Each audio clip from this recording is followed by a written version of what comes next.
Aye. Well, we can what's up, we should be Aye. yes, that on the back and see it. Dang it is dark album. Whatever we make one of the weather is done best and then dang it that. The rest of the working the rest of the box again this name because you're when I'm at the linja and the Mish. No, but was ich sie Mr. Gilsworth.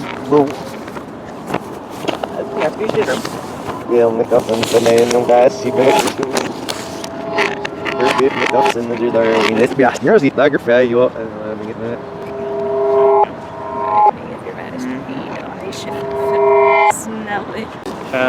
Conversion. Containers remain, compost remains. As context collapses, encourages a kind of captivity, a new perspective comes. The ceaseless catalog of thought remains. Here it is. A castle, a compressed file. Can't the new standard compose out of something else? Couldn't the remainder condense, accumulate?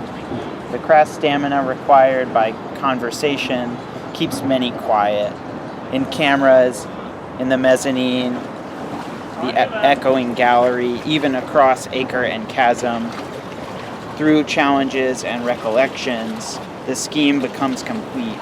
The capable and complacent, those that remain and those that creep on silent footsteps out of the city, beyond the circumference of companionship, who call through cells and vocal cords, their collective chord of voice.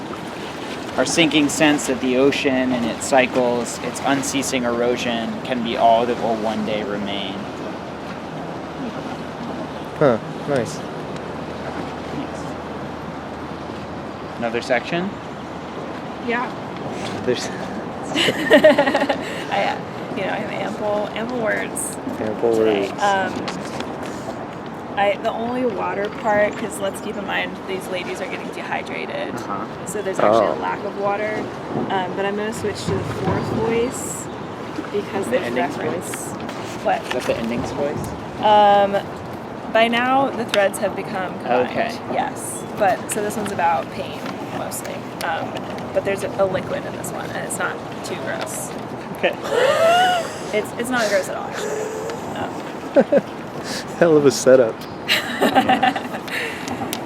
Alicia forgoes elbow crooks, tries the river in my hand. Bless Alicia, deity of hope. Alicia, I owe you my. Sweet Alicia evades my neural chaos, makes a new mouth in my hand. Inflow fluids, compounds that bind all biological, my nerve endings suspended by Alicia. Alicia, Our Lady of Grace, brings a warm blanket as I shiver from my bagged water drip. Chill, Saint Alicia injects the hydromorphone into my new plastic throat. 2. Does this mean anything to you?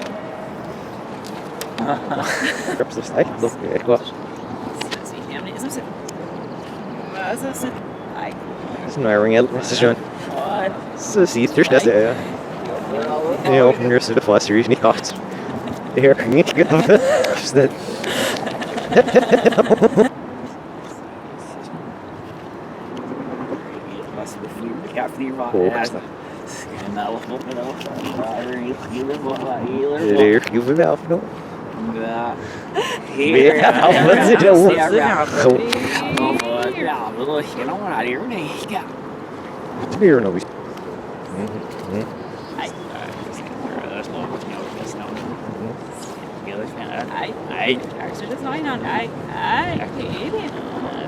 understand, baby. I stand up.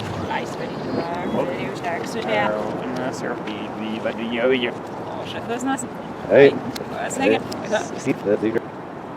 So this is an excerpt from an essay I wrote called "The Last Problem with Technology," and the subsection is called "The End of Labor: A Technocratic Fantasy." Quote, when capital enlists science in her service, the refractory hand of labor will always be taught docility. There was a lot of labor that went into this. Andrew Orr, The Philosophy of Manufactures, 1835. Charles Babbage, the inventor of the mechanical computer, was one of the first to fantasize about automated industry. In the wake of the Luddite movement in the early 19th century, Babbage contemplated a computer-run factory.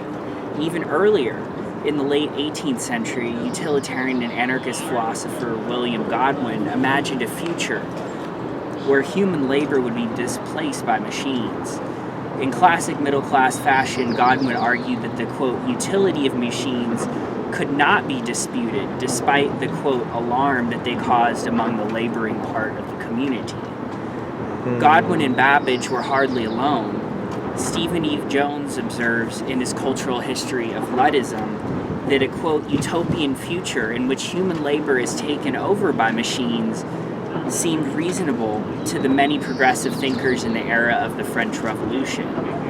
This now familiar technocratic fantasy, first expressed in the early decades of the First Industrial Revolution, came closer to reality in the aftermath of World War II. Propelled by massive Cold War investment in military technology, the Third Industrial Revolution pushed beyond the Second Industrial Revolution inventions like commercial electrical power and the Fordist assembly line into the realm of automation and cybernetics. Indeed, automation and cybernetics, terms both coined in 1947, became the watchwords of the Third Industrial Revolution. And this time, the countercultural left joined the Technotopian Party.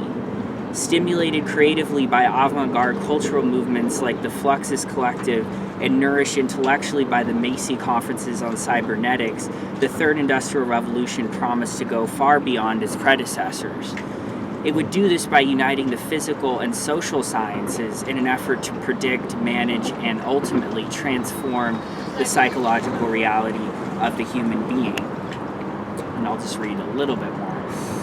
It was in this countercultural milieu that anthropologist Gregory Bateson could team up with alt-futurist Stuart Brand to ponder cybernetic frontiers.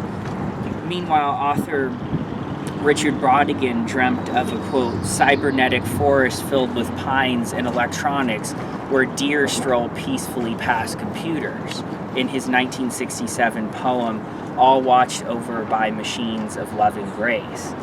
Lest this technophilic imaginary be restricted to the realm of male fantasy, Shulamith Firestone called for a cybernetic communism in her 1970 feminist classic, The Dialectic of Sex, in her conviction that technology holds the key to the emancipation of women and children. The metamorphosis from counterculture to cyberculture abandoned the sentimentality of the neo-Luddite hippies and the presentist anxieties of the environmental movement to turn fearlessly towards the future. The smoking craters in the minds of these counterculture burnouts could now be filled with complex systems theory, information technology, and artificial neural networks. Huh, nice.